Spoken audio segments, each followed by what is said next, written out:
Bacaan kita terambil dari Roma 7 ayat 14 sampai 25. Sebab kita tahu bahwa hukum Taurat adalah rohani, tetapi aku bersifat daging, terjual di bawah kuasa dosa. Sebab apa yang aku perbuat, aku tidak tahu. Karena bukan apa yang aku kehendaki yang aku perbuat, tetapi apa yang aku benci, itulah yang aku perbuat.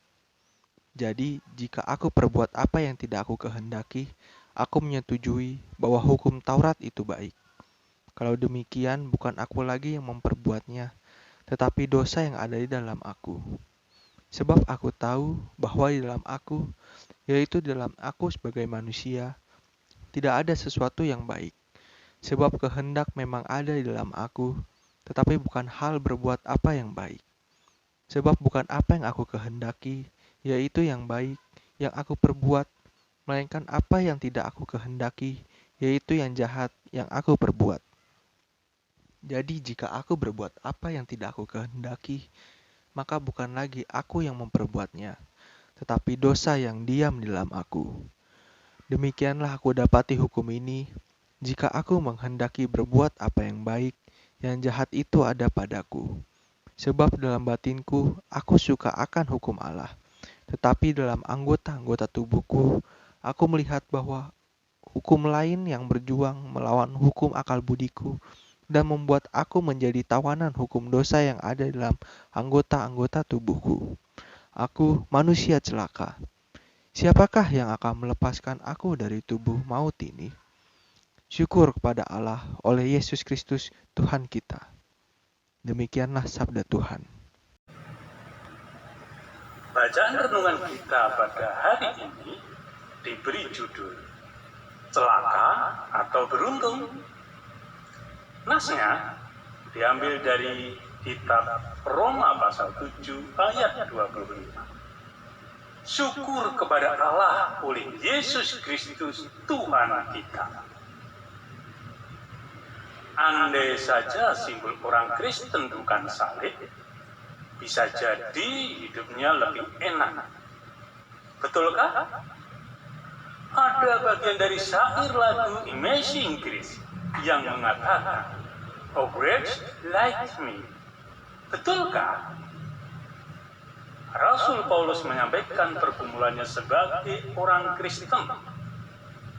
Ia sadar betul bahwa sebagai manusia berdosa, seharusnya ia hidup dalam hukuman Allah. Namun, karena kasih Allah yang luar biasa, ia beroleh anugerah keselamatan. Namun demikian, ia masih hidup dalam daging yang dikuasai dosa. Maka ia masih terus berjuang untuk menundukkan semua hawa nafsu yang membuatnya jatuh dalam dosa. Ia tahu bahwa ia harus hidup sebagai anak terang, tetapi ia masih saja jatuh dalam dosa. Ia gagal untuk hidup sebagai anak terang. Ia merasa diri sebagai orang yang celaka.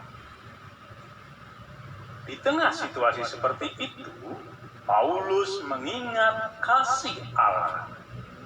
Ia berseru, "Syukur kepada Allah."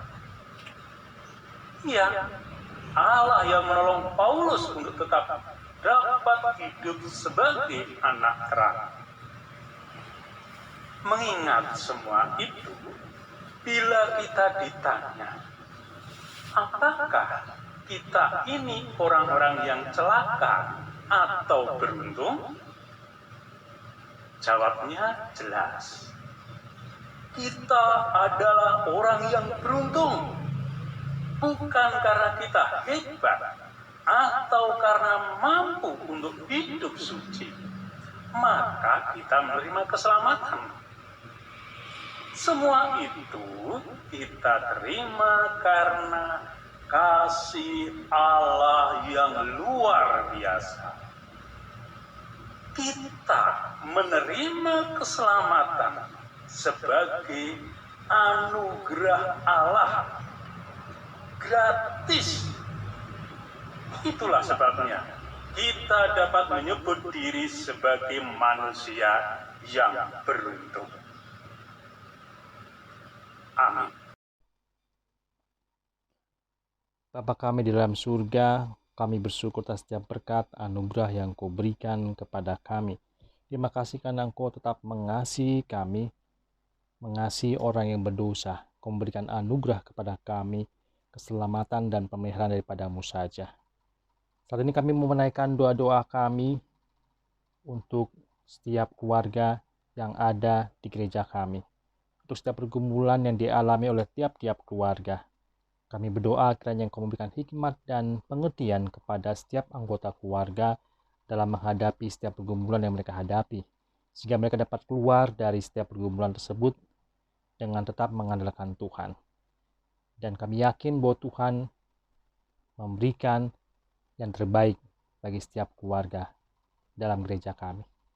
Kami juga berdoa untuk harapan dan cita-cita dari setiap orang yang ada dalam gereja kami. Kiranya setiap rencana dan kehendak Tuhan dapat terlaksana sesuai dengan cita-cita dan harapan yang mereka miliki.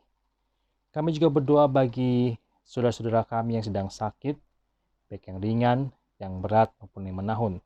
Kami berdoa kiranya Tuhan turut campur tangan dalam proses penyembuhan dan pemulihan mereka. Kiranya apa yang mereka konsumsi, baik makanan maupun minuman dan obat-obatan, dapat mempercepat proses penyembuhan dan pemulihannya. Dan biarlah mereka menyadari bahwa Tuhan turut campur tangan dalam segala sesuatu untuk mendatangkan kebaikan, termasuk dalam hal sakit penyakit yang mereka alami. Kami serahkan doa ini ke dalam tangan Tuhan yang memelihara kehidupan kami. Dalam nama Tuhan kami, Yesus Kristus.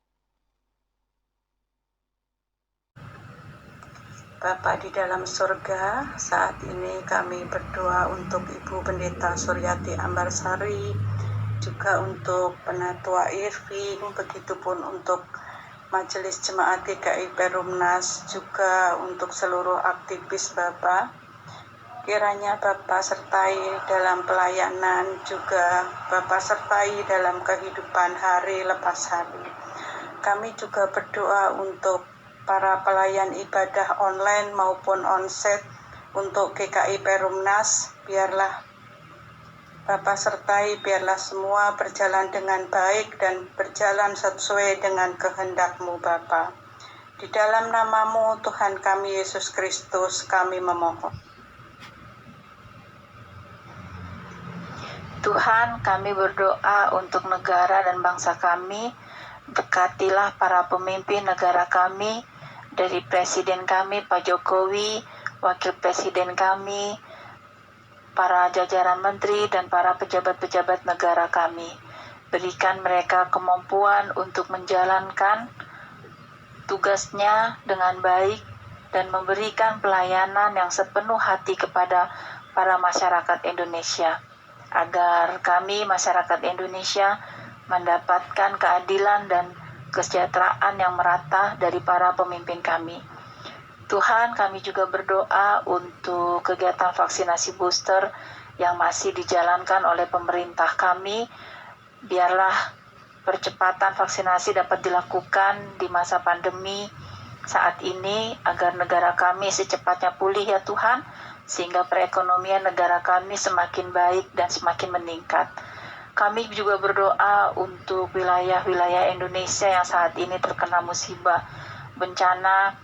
Biarlah Tuhan yang menolong mereka lewat pemerintahan, agar pemerintahan siap membantu, memberikan pertolongan dengan segera.